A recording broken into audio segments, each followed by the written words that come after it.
Good afternoon, everybody. Welcome back. Um, you can see, once again, my youngest is doing her arts and crafts in the background there. You can see well, I'm using my mouse to kind of point it out, but you can't see that. But you can see on the couch behind me the yarn that we bought.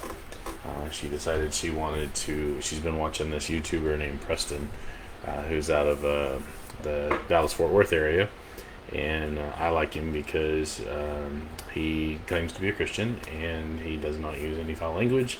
He's a pretty funny guy. He and his wife both get on. They're very young, and they get on and they do Minecraft and Roblox and all kinds of different games, and they just have a good time. And they do some stuff around the house with their friends, and it's kind of a blast.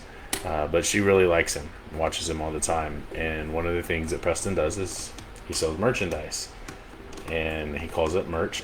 And so Karis the other day decided she got it into her head that she wanted to sell merch, and so she was going to make a shirt and her own logo and everything. So we bought her some yarn, and she's been playing with that with all of the creativity and skill of a 6-year-old. So very exciting over here. That's what you see in the background.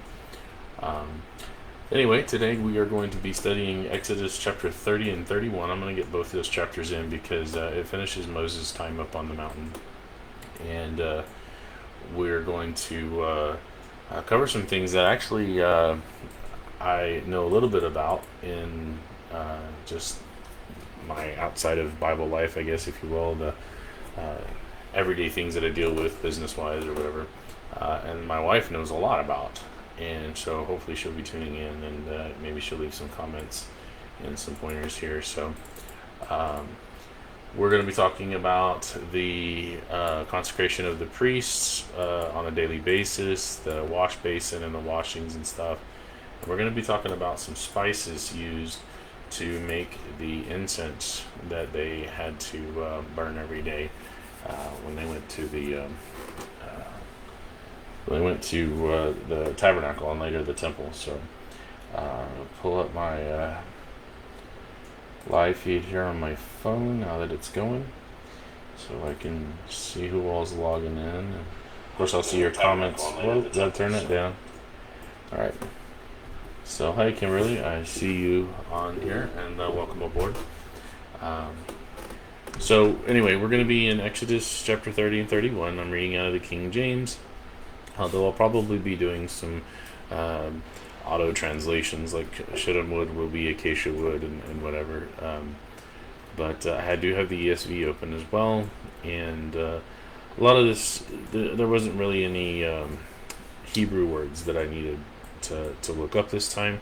But I did take a look at the spices and kind of refresh my memory on the spices for this particular lesson. So let's get started in Exodus chapter 30 and verse 1.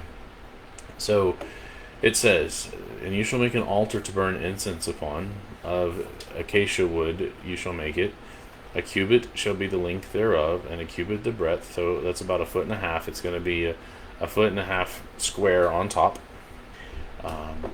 And 4 square it shall be, and 2 cubits shall be the height thereof. So a little over 2 feet in height. The horns thereof shall be of the same. And you shall overlay it with pure gold, the top thereof and the sides thereof round about, and the horns thereof, and you shall make unto it a crown of gold round about. So this was going to be a very heavy and very expensive altar, unlike the altars that they typically built, which were usually made of stone, and there were instructions on how to build those kinds of altars and stuff.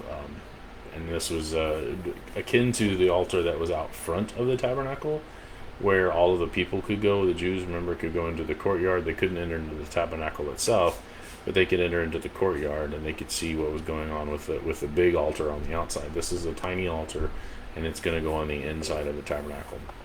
And 2 golden rings you shall make to it under the crown of it, by the 2 corners thereof, upon the 2 sides of it shall you make it, and they shall be for places for the staves to bear it withal. So now it's the 4th thing that we're carrying with these staves. A lot of people think, and I was one of these for a long time, thought that it was only the Ark of the Covenant that was supposed to be carried by those staves, and nobody was able to touch the Ark of the Covenant.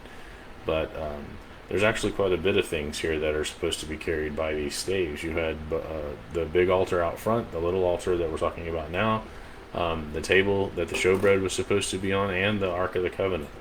All of those things were supposed to be carried by staves. They ran these big long poles through, and people would carry them on their shoulders. So the Levites had a lot of carrying to do, and I'm sure they shifted out on that kind of work because carrying it for 40 years out in the wilderness every day as they moved would have been a lot. Of course, they didn't walk every day. There wasn't any. It wasn't a daily travel. They would set up a camp for a while and set up the tabernacle, and it would stay there for a little while until they had to move on. But still, it was a lot of work during their days of travel. So, all right, verse 5, and you shall make the staves of acacia wood and overlay them with gold, and you shall put it before the veil that is by the ark of the testimony, or the ark of the covenant, which we know this is a chest, before the mercy seat that is over the testimony. That's the lid that goes over. It's got the cherubims on it, where I will meet with you. Okay, so this is going to be in front of the veil. Now remember, Aaron could only enter into the most holy place where the ark actually is once a year on Yom Kippur. So this ark was going to be right outside of that veil, and it was something that he had to attend to daily. And we're going to see that here in just a second. In verse 7, and Aaron shall burn thereon sweet incense every morning, and when he dresses the lamps he shall burn incense upon it. So every morning he had to do this.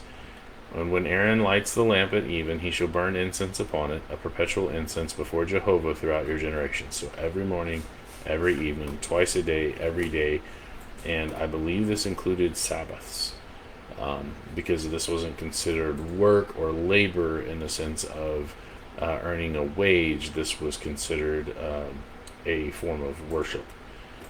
So they could say prayers on the Sabbath. There were certain things they could do on the Sabbath that God accepted because they were forms of worship. So he was supposed to do this every morning, every evening. And it says, you shall offer no strange incense thereon. Now, what is strange incense? This is important to understand, because when we come to Leviticus 10, we're going to talk about strange fire.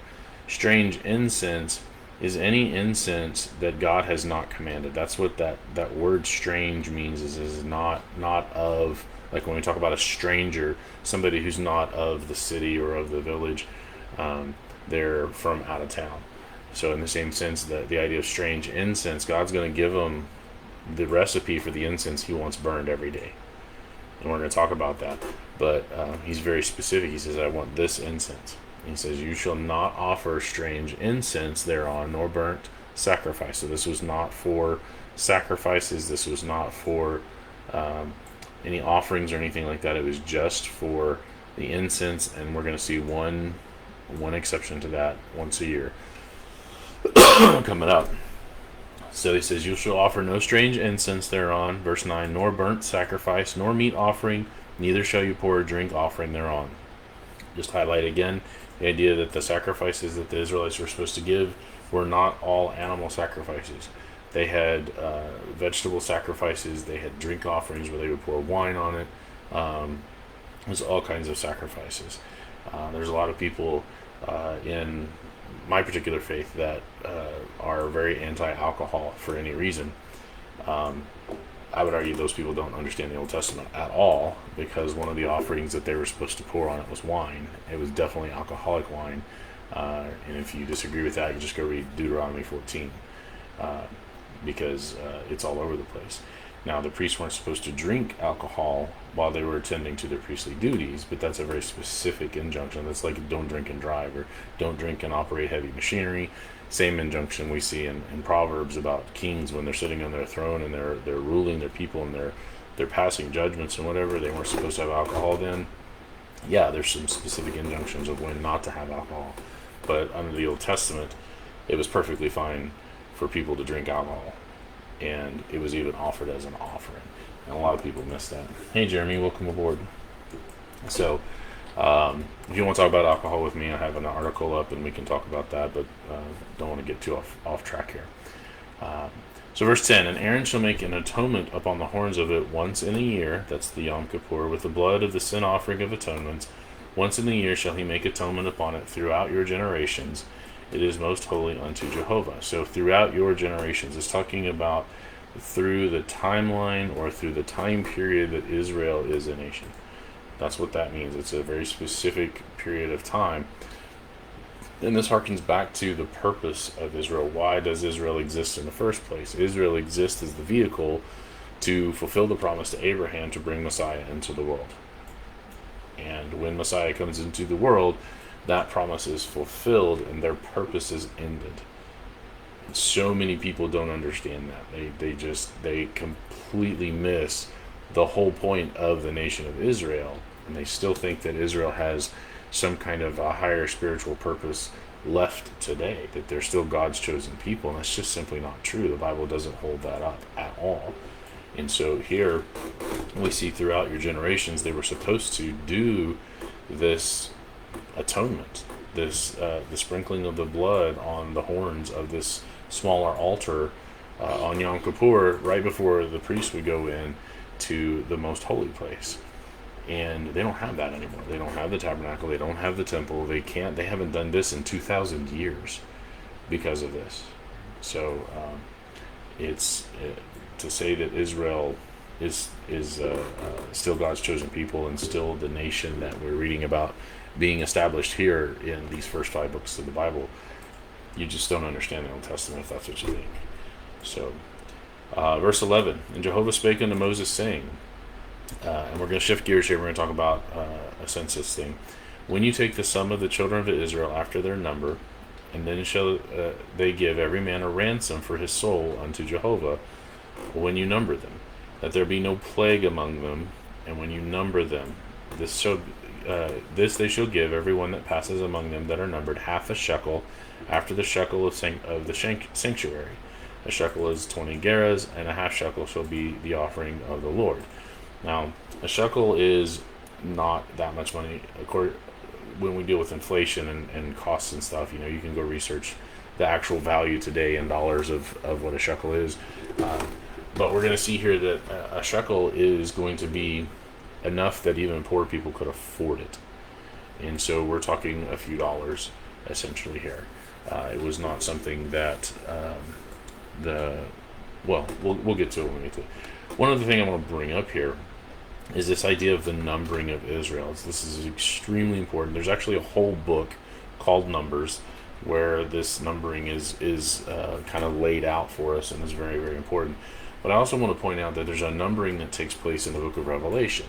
When you get into Revelation, you start reading about the 12,000 of this tribe and the 12,000 of that tribe. There's 144,000.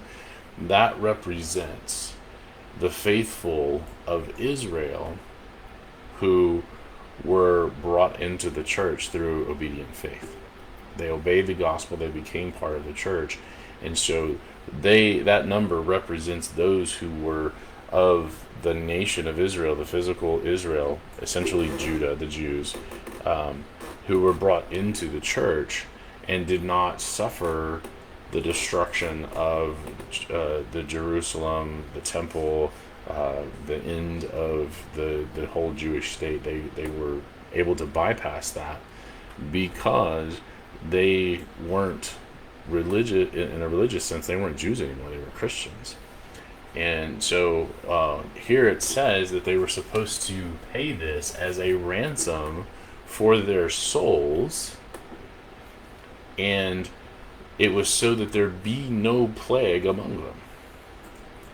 Well, when you get into book of Revelation, that's exactly what happens, is that when they are numbered among the faithful. Their ransom has been paid by Christ, and they don't suffer the plagues that we read about in the book of Revelation.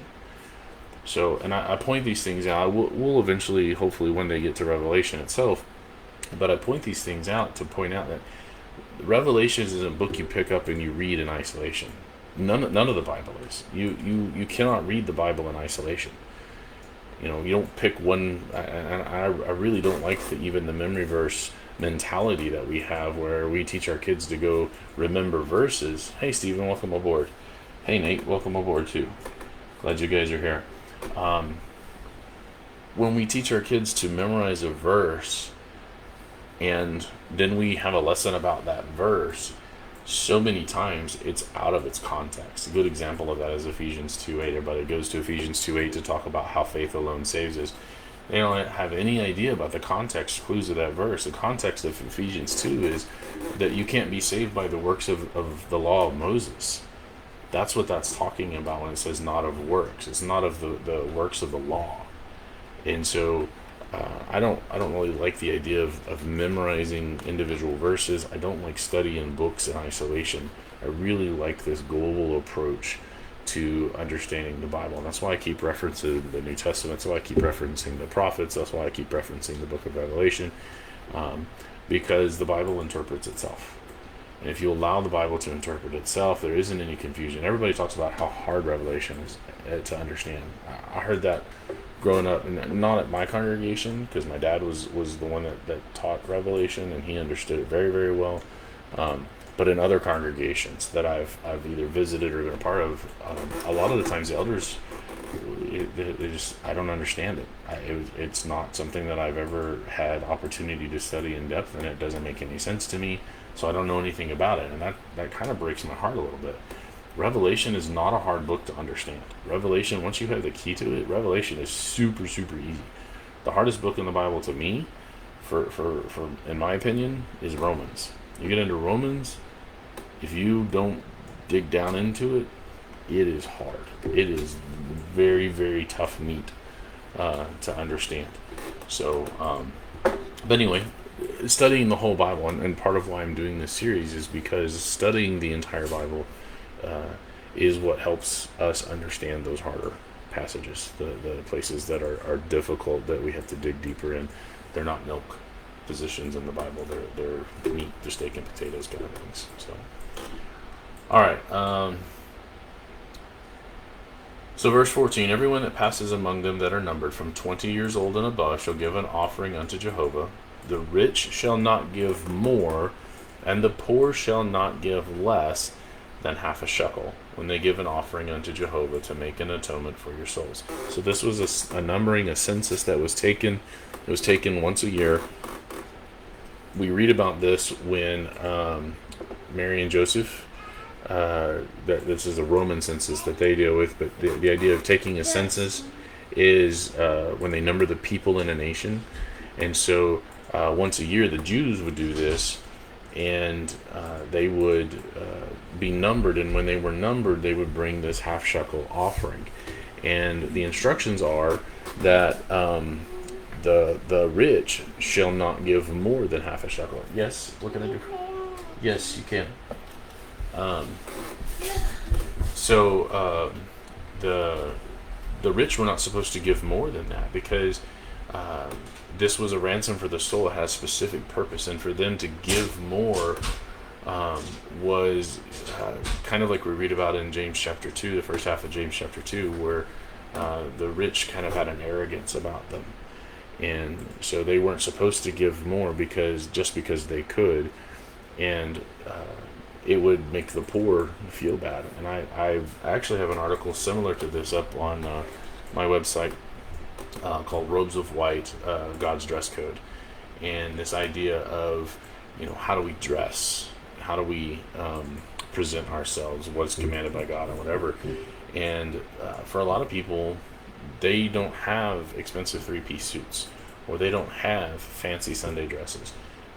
For a lot of people that I know personally, we're just living paycheck to paycheck. It's been difficult for us.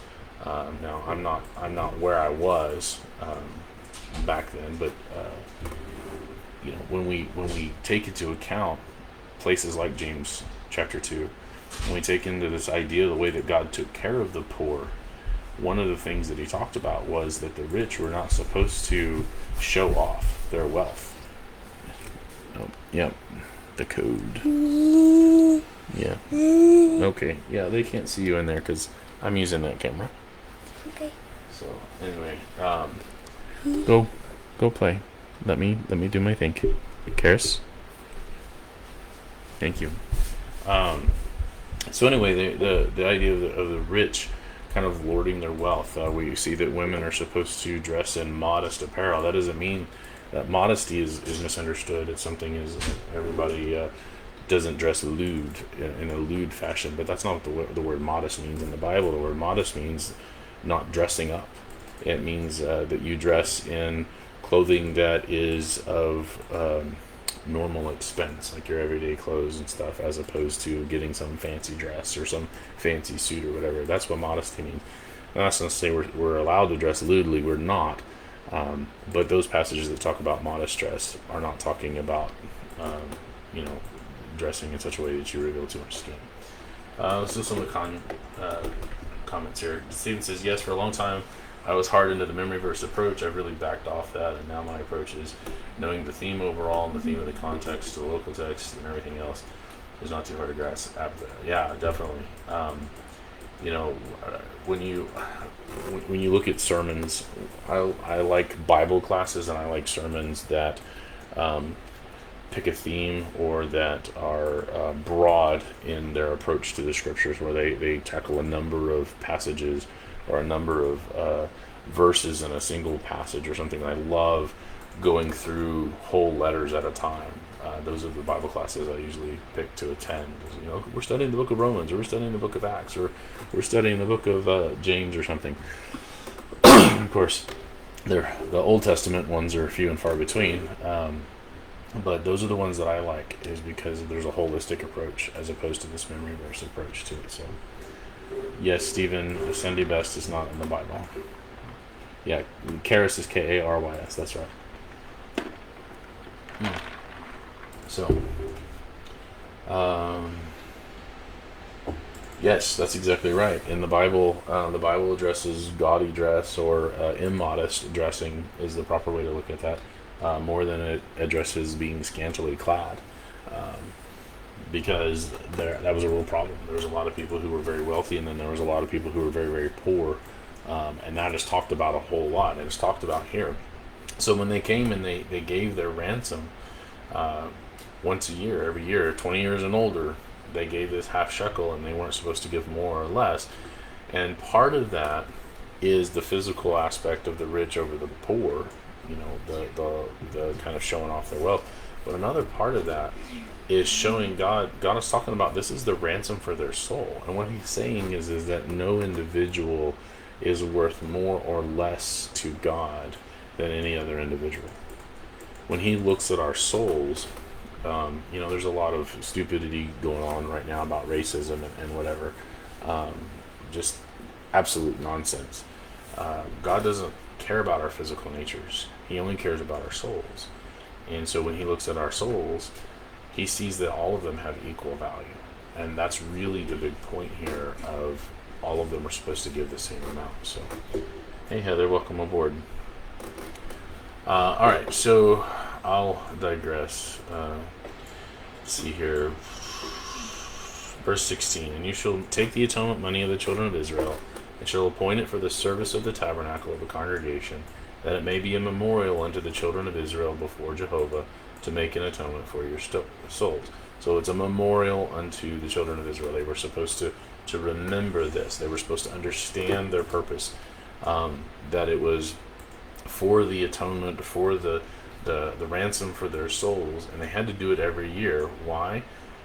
Because that couldn't actually pay the debt. It was a remembrance of their purpose, which was to bring Messiah into the world, which actually would pay their debt. And that's the typifying, again, pointing forward to Christ, who paid ransom for everybody, was the only one that could pay it once and for all.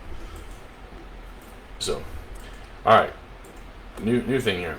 Verse 17, and Jehovah spake unto Moses, saying, you shall make a laver of brass as a little basin, and a split also of brass to wash with, and you shall put it between the tabernacle of the congregation and the altar, and you shall put water therein. So there's going to be the big altar outside of the tabernacle kind of entrance there, and then there was going to be a wash basin, and then there would be the entrance to the tabernacle. And it's for Aaron and his sons to wash their hands and their feet before they go into the tabernacle. When they go into the tabernacle of the congregation, they shall wash with water, that they die not, or when they come near to the altar to minister, to burn offering made by fire unto Jehovah. So this was a ritual washing. When we look into Hebrews chapter 6, it talks about the going again to this idea of washings or baptisms. The word there is a generic word for washings, as opposed to the New Testament word which we use for immersion. And this again typifies the sanctification or the cleansing process that the priest had to go through before they could enter into the temple and perform their duties before God.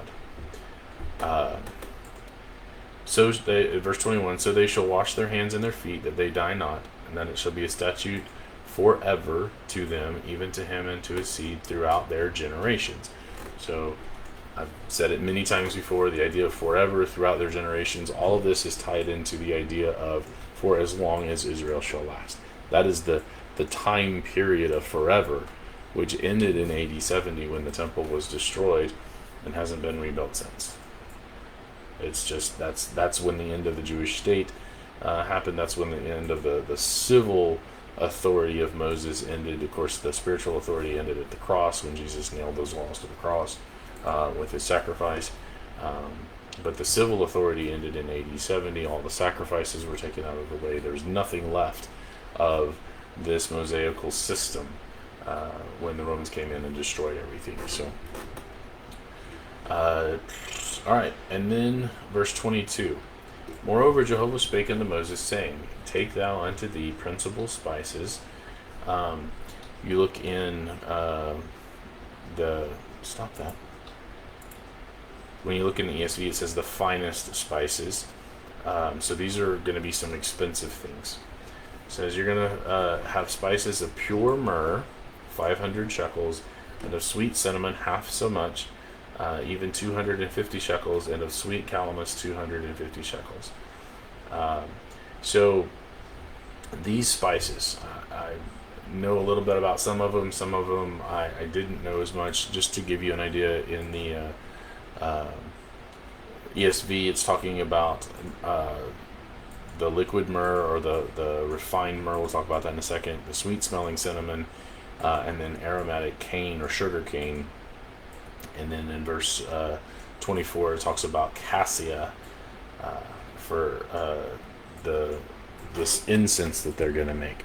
So let me finish with that, and then we'll go back and talk about the spices.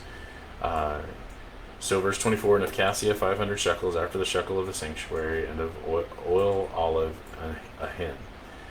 And you shall make it an oil of holy ointment, an ointment compound after the art of the apothecary. It shall be a holy anointing oil.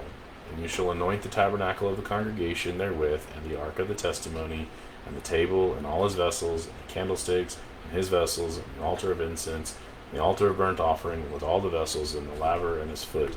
And you shall sanctify them, that they may be holy. Whatsoever touches them shall be holy.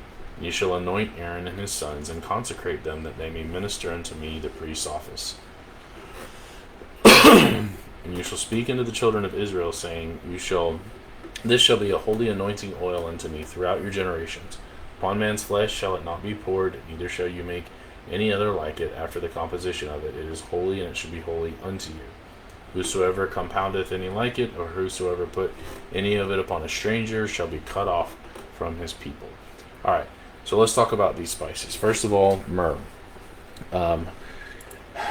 All of these three things that you see here, the myrrh, the sweet cinnamon, and the aromatic cane, are all found in Arabia, which indicates that that's where they were. They were in Arabia, wandering around in the wilderness. They were not in between the forks of the Red Sea. They were on the right-hand side of Arabia. That makes the most sense geographically. It makes the most sense when you put all the pieces together. So all of these things are found in Arabia. All of these things have a reddish-brown color, basically the color of blood. When you look at distilled myrrh, it's kind of a tree sap color, but it's a reddish-brown. Cinnamon is a reddish-brown. The aromatic cane that they would have been using would have been a reddish-brown. I use coconut sugar for a lot of my cooking and stuff. It's a reddish-brown color, so it's not going to be white like the fake sugar that's in most things. But it had a reddish-brown color because that is the color of blood. And it was an anointing that represented the blood of Christ. Now, what do all of these things have in common? Number one, they all smell good. They smell sweet. Okay, you make an incense out of this, or potpourri out of these things, it's gonna smell very almost Christmassy, in a sense. And you get those like Christmas candles or whatever, and they smell like pumpkin pie or cinnamon spice or whatever.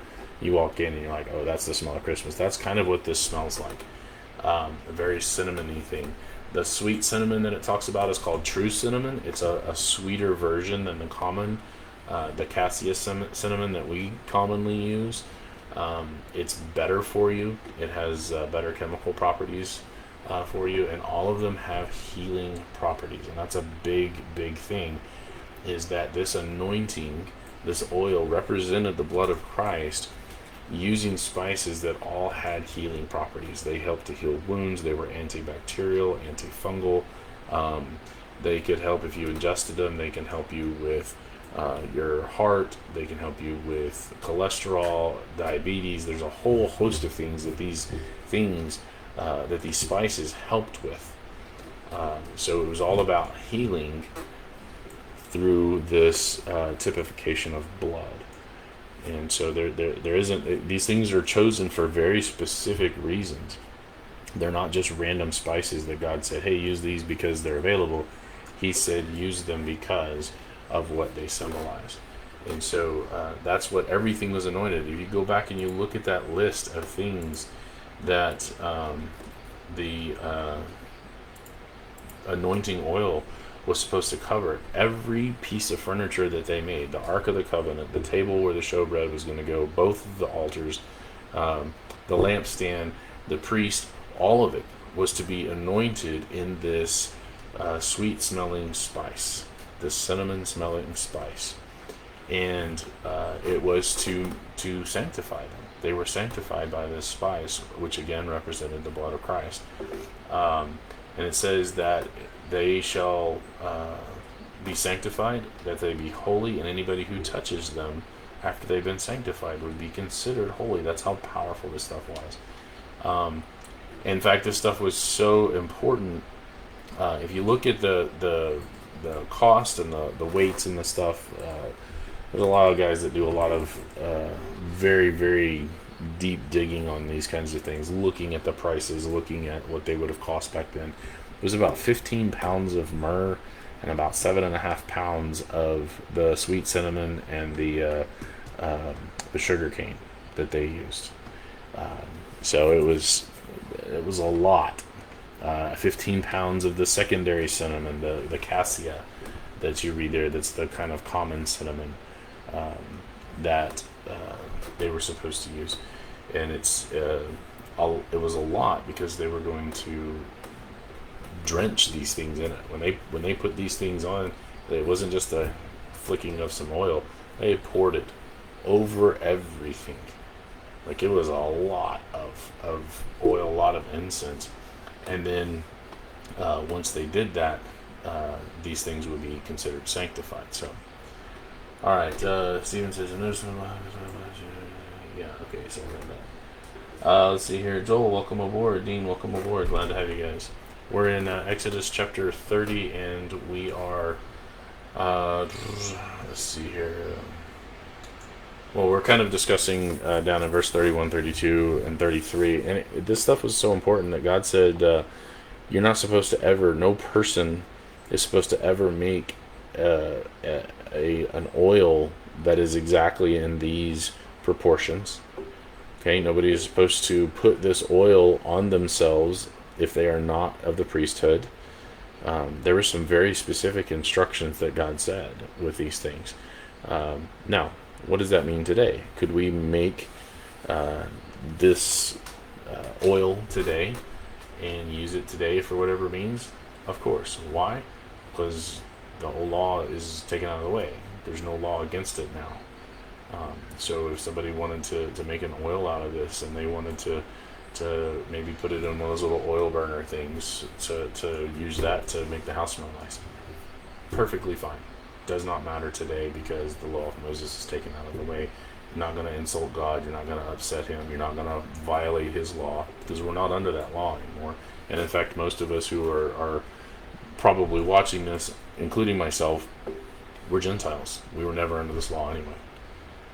So just understanding the context of that really keeps it in focus on this is the Israelites.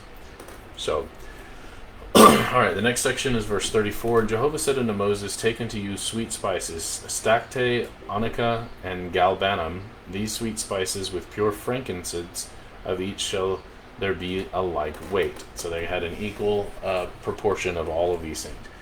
Now, I looked up the stacte, the onycha, and the galbanum. The stacte and the onycha, nobody really knows what those are. They've looked at the words that they're translated from. I saw all kinds of things. They were talking about snails, but snails are unclean animals, so it couldn't have been from snails. Had to have been distilled from a plant because of the way that the Hebrew translates into the Greek, translates into the English. There's all kinds of research out there on what those things are, but the conclusion was nobody knows what they are. The only thing that we do know about them is that they are sweet smelling. Stacte and onycha are both sweet smelling. Galbanum is a yellow-green plant, distills into a yellow-green liquid, and it actually has a bitter taste and smell. And it said that the bitterness of that was to remind them of the bitterness of their sin. We see this idea of sweet versus bitter in a number of places, especially in the apocalyptic books of prophecy in the Old Testament and in Revelation. John, when he was supposed to eat of the book, there was a bitter portion and a sweet portion, and so there's this typifying of that, and it's a reminder of the Word of God for these people. So the bitterness was there to kind of remind them. The bitter smell is less than the taste if you eat it. It's like really bitter, but the smell, it's just kind of a pungent musk. And then they added frankincense, and if you've ever smelled, I love the smell of frankincense. It's really, really pretty smell. But the spices there were supposed to have this kind of herby, sweet smell to them, and this is the incense. And I'll just keep reading. You shall make it, verse 35, you shall make it a perfume in confection after the art of the apothecary, tempered together, pure and holy. And you shall beat some of it very small, and put it before the testimony in the tabernacle of the congregation, where I will meet with you. It shall be unto you most holy. And as for the perfume which you shall make, you shall not make it for yourselves according to the composition thereof. It shall be unto thee holy for Jehovah. Whosoever shall make like unto it, to smell thereto, shall even be cut off from his people. So this was what the daily incense was supposed to be, of the burning of the morning and the evening, that the priest would go in when he was kind of tending to all the other things in the holy place. He would go light the incense before the veil, before he got into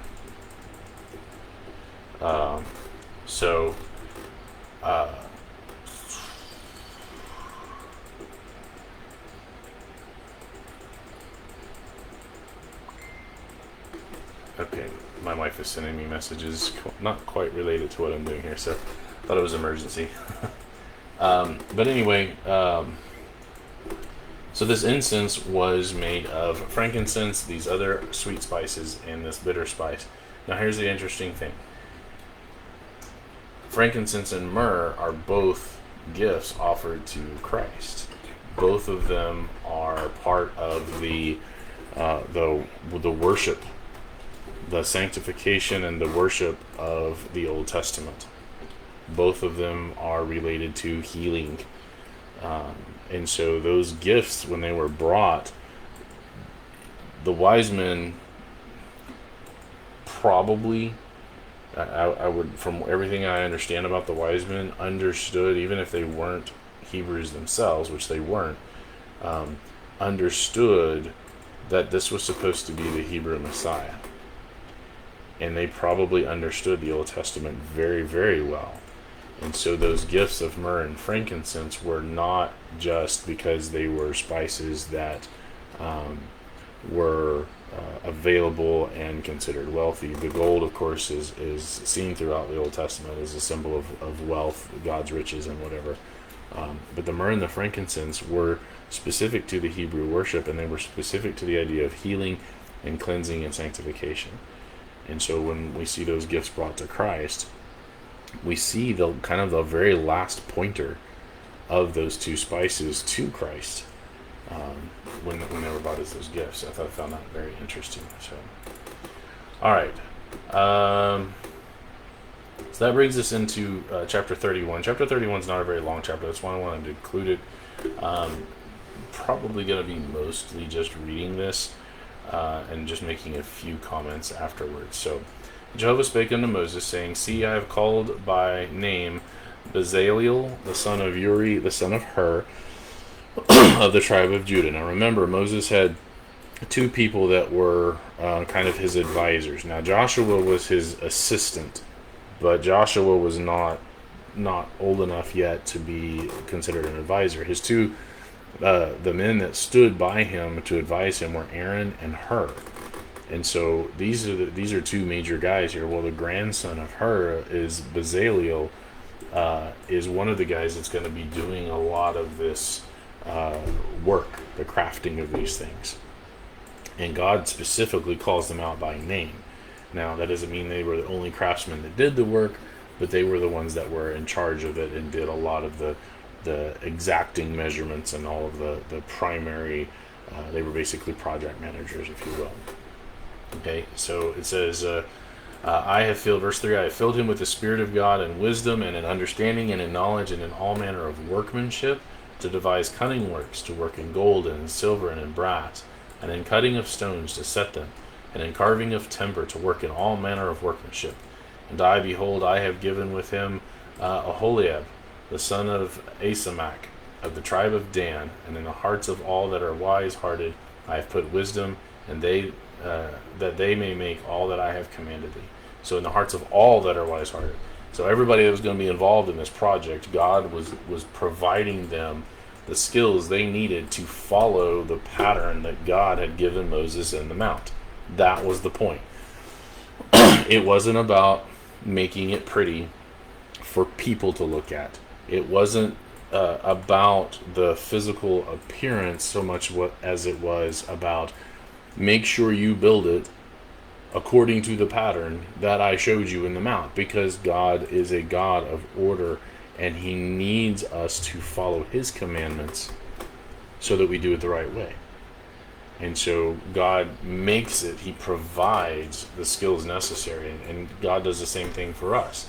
That doesn't mean that God provides me with specific like teaching skills or oratory skills or writing skills or whatever I want to do as a job. A lot of people talk about I was called to do this or I was called to do that. But God gives us the tools necessary to worship him according to his pattern. God has provided every man and woman who is of accountable age the necessary tools to worship him according to the pattern that he has given to us. And we see that again that in Hebrews chapter 8, that there is a pattern that we have to follow today into the New Testament. And we're supposed to do it God's way, not our way.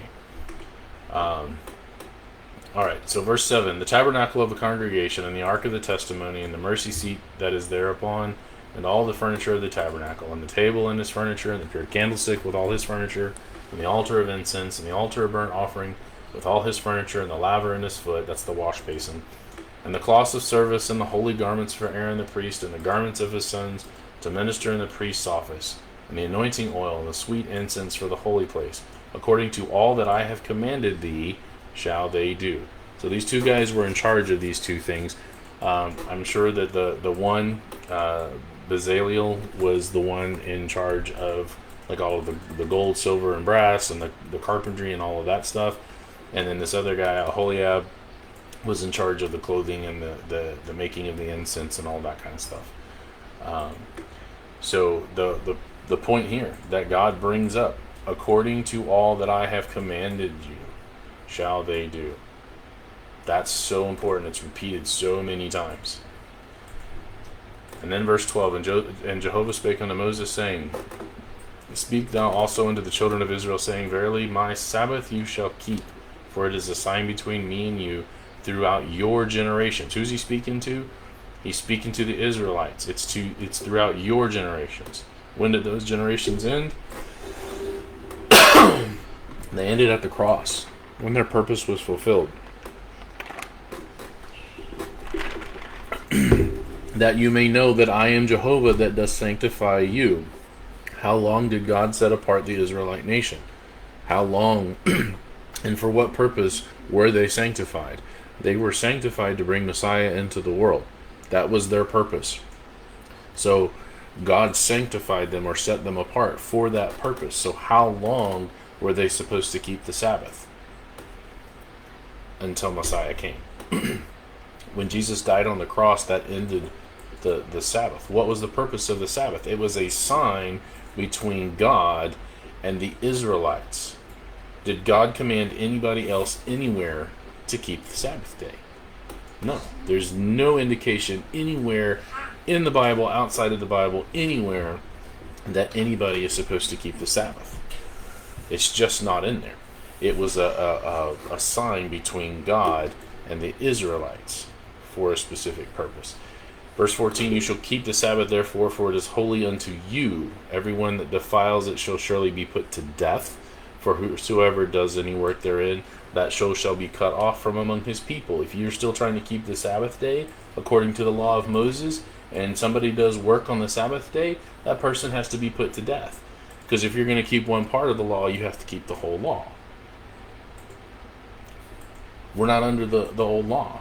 None of us that are watching this probably ever were. I don't know of any Jewish people that are watching this, so they don't have any claim whatsoever to be under the law of Moses. And there are a lot of people that in the biblical times, in the New Testament times, they call Judaizers. During the New Testament, the thorn in Paul's flesh were the Jews going around saying, well, to be a Christian, you have to be circumcised and follow the law of Moses first, and then you can be a Christian. Those were Judaizers. They were saying you had to follow the law of Moses. Galatians 5:4 says, if you seek to be justified in any way by the law of Moses, you have fallen from grace. You cannot be under Moses and be under grace. I'm preaching this coming Sunday. It's been a while since I've been in the pulpit. I've been asked to fill in. My lesson, what is grace? We're going to properly identify what the gift of God is, because most people don't know. If you're still following after the law of Moses, you're not under grace anymore. The Sabbath is not for anybody today. It's not a commandment that anybody has to keep, and you certainly don't have to go kill people that you find working. All these people up here at the fast food restaurants on Saturday, providing our burritos and our tacos and our burgers and our pizza and all that kind of stuff, you're gonna stone them because they're not keeping the Sabbath?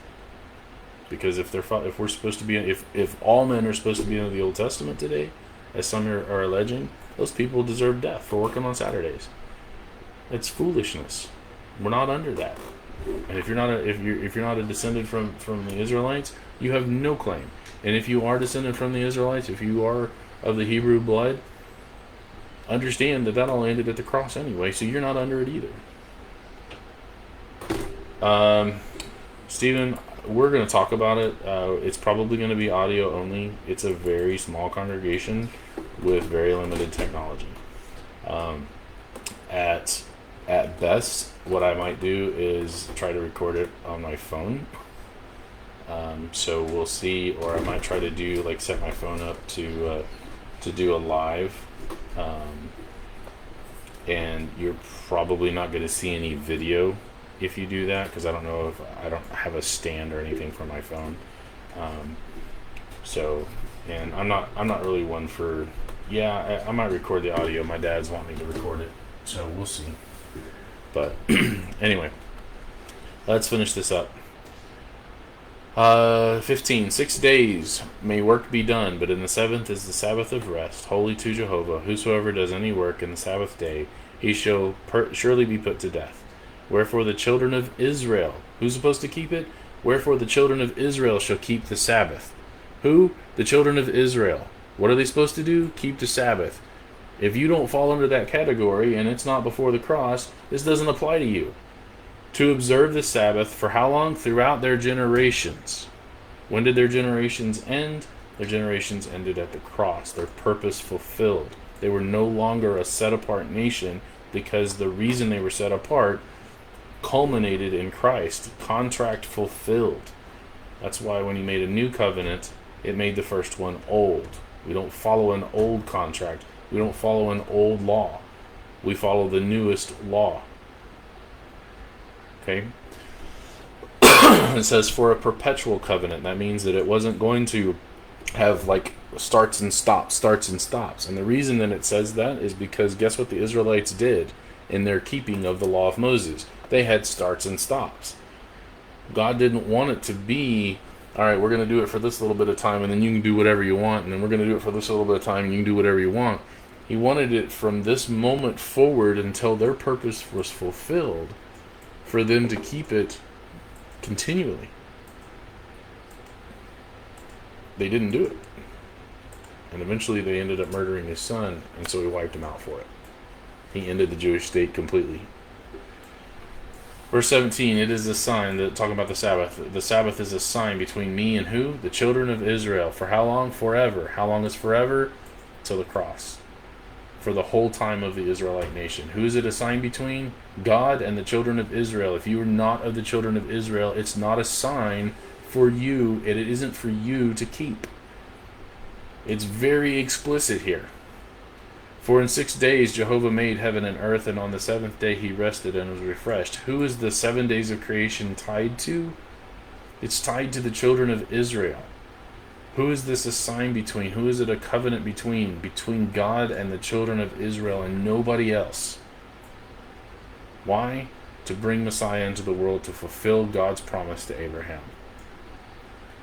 Verse 18, and he gave unto Moses when he had made an end of communing with him, remember this is 40 days and 40 nights, an end of communing with him upon Mount Sinai, 2 tables of testimony, tables of stone, written with the finger of God.